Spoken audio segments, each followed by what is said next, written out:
My best friend dropped off her 2 kids at my house, saying, "I'll be back in 2 hours." She never came back. 10 years later, she walked into a courtroom with a lawyer at her side and accused me of kidnapping them. The accusation landed like broken glass across polished wood. I sat quietly at the defense table while cameras clicked behind me and strangers whispered, words they didn't understand.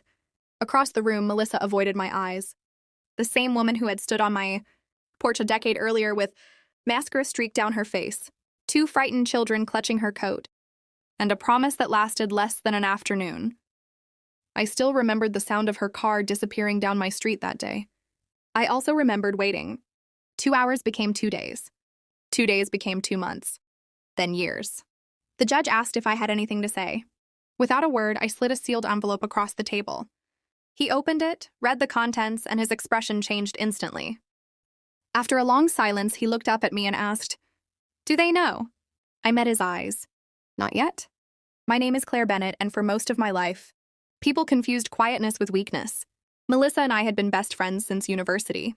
She was loud where I was reserved, impulsive where I was methodical. People noticed her the moment she entered a room. Most barely remembered I was standing beside her. It never bothered me. I had learned early that being underestimated came with advantages. People revealed their true selves around someone they considered harmless. Melissa was a single mother raising 7-year-old twins, Ethan and Lily. Their father had disappeared years earlier, leaving behind unpaid bills and unanswered calls.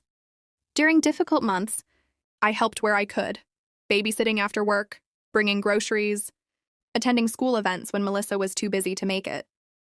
She always promised she would repay me someday. I never asked her to. The afternoon she arrived at my house with 2 suitcases and trembling hands. I believed I was helping a friend through another temporary crisis. She hugged her children, kissed their foreheads, and smiled at me through tears. 2 hours, she said. I believed her because trust doesn't usually disappear all at once.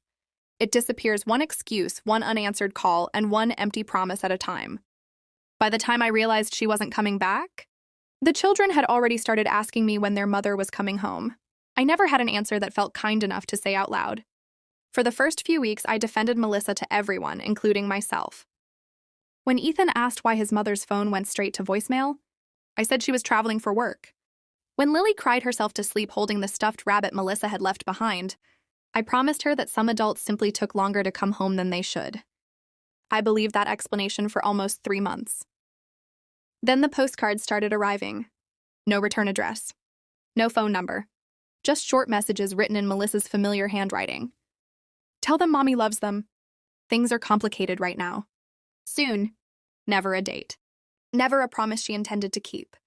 The children studied every word as if they contained hidden instructions for finding her. Years passed that way. Birthdays came with no phone calls.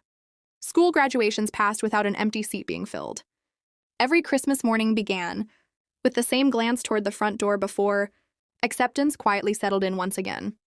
What hurt most wasn't her absence. It was her convenience.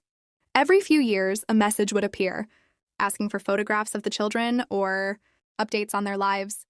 As though parenthood were a subscription, she could pause and resume whenever she wished. I always replied politely. I always sent the pictures, and I kept every message she ever sent. The moment everything changed wasn't dramatic. There was no angry phone call, no confrontation, no final argument that slammed a door shut. It happened at Ethan and Lily's high school graduation. They were 17 by then, standing in borrowed gowns under the summer sun, scanning the crowd the way they always did before every important event. Not with hope anymore, with habit. Halfway through the ceremony, Lily leaned toward me and quietly asked, "Do you think she even remembers what day this is?" I opened my mouth to answer and realized I didn't know how to protect her from the truth without lying to her again. That night, after they had gone to sleep, I opened the old storage box in my closet. Inside were 10 years of postcards, emails, bank transfers, school forms, medical authorizations, and legal records documenting every attempt I had made to find Melissa and every message she had sent asking about the children, without once asking to speak to them. At the bottom sat the temporary guardianship papers she had signed on my kitchen table 10 years earlier. Just in case, she had said. For the first time, I understood something important. I wasn't preserving memories anymore. I was preserving evidence, and one day someone was going to need to see it. I never planned revenge. Revenge implies anger, and anger fades too quickly to build anything useful. What I wanted was clarity. By then, I had spent nearly a decade working as a records administrator for a family law firm. Organization had become second nature to me. Dates mattered. Signatures mattered. Small details people ignored often carried the greatest weight. So I treated our history the same way. I treated every legal file that crossed my desk. I created timelines. I stored copies of every postcard, email, and message Melissa sent over the years. I kept receipts for school supplies, medical expenses, clothing, and tutoring sessions. Every attempt I made to locate her was documented. Every month she remained absent had a record attached to it. Not because I expected a courtroom someday, because children deserve a history that isn't rewritten by whoever speaks last. When Ethan turned 18, I transferred the entire archive into a single secure file and updated it once a month out of habit. Then, almost 6 months later, I received an official notice. Melissa was petitioning for immediate custody restoration and alleging unlawful concealment of her children. For the first time in 10 years, she wanted the record to begin on the day she returned. Unfortunately for her, I had preserved the 10 years before that. Melissa's lawyer spoke first. He described me as controlling, manipulative, a woman who had isolated 2 children from their mother for nearly a decade. I listened without interrupting.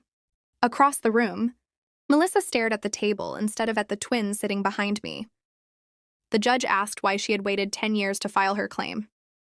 Her lawyer answered with words like hardship, instability, and personal struggles.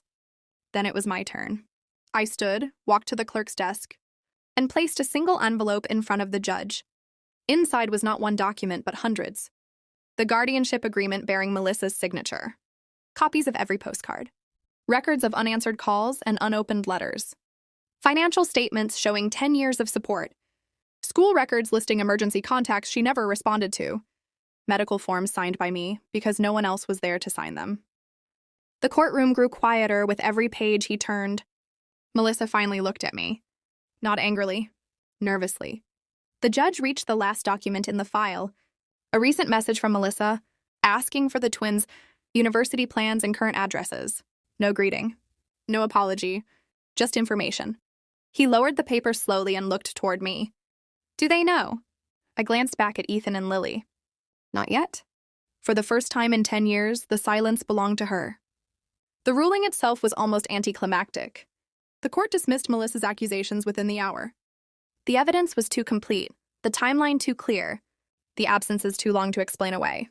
But courtrooms settle legal questions. They rarely settle emotional ones. For the first time, Ethan and Lily learned that their mother's disappearances had not been accidents of circumstance or unfortunate timing.